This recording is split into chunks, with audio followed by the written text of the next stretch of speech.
Благодарам, подпредседателе. Почитувани колешки, колеги и пратеници, почитувани граѓани, почитувана јавност, почитувана колешке Ели Панова. Јас го познавам јазикот на метафората, јазикот на стилските фигури, нивното значење. Ама вие толку невешто, толку невкусно го користите она кое што народниот мудрец го прелеал во нашите народни поговорки, тоа е навистина страшно.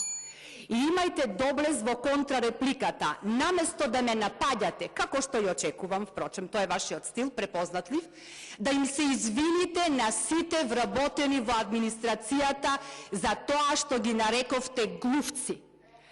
Нас не вредувате постојано во вашите говори и реплики, заборавајќи си ги вашите нотарски изјави и меници кај поранешниот крал на екзилот, ама да ги навредувате вработените од администрацијата навистина е срамно.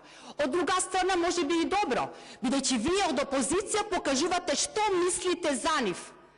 А камоли кога ќе дојдете на власт, за жал, еден може би ден после многу години.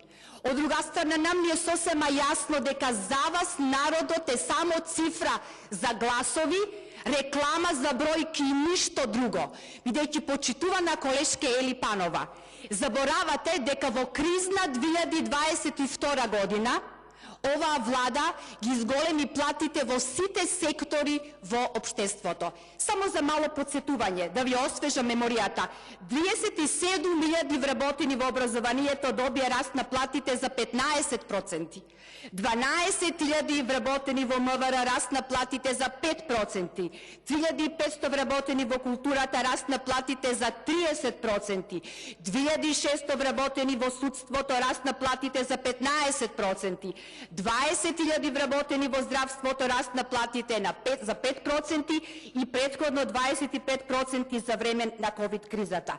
4.000 вработени во високото образование има зголемени плати за 5%, а претходно за 8%. И уште нешто на крајот на мојата куса реплика, да ве замолам и да ве прашам, дали ќе имате храброст и доблест заедно да ја поздравиме одлуката на судот од Страсбург, кој што вчера упати многу јасна порака за сите оние кои што само во уста им е правото и правдата, а всуштото од петни жили се трудат да ја слушат правната држава.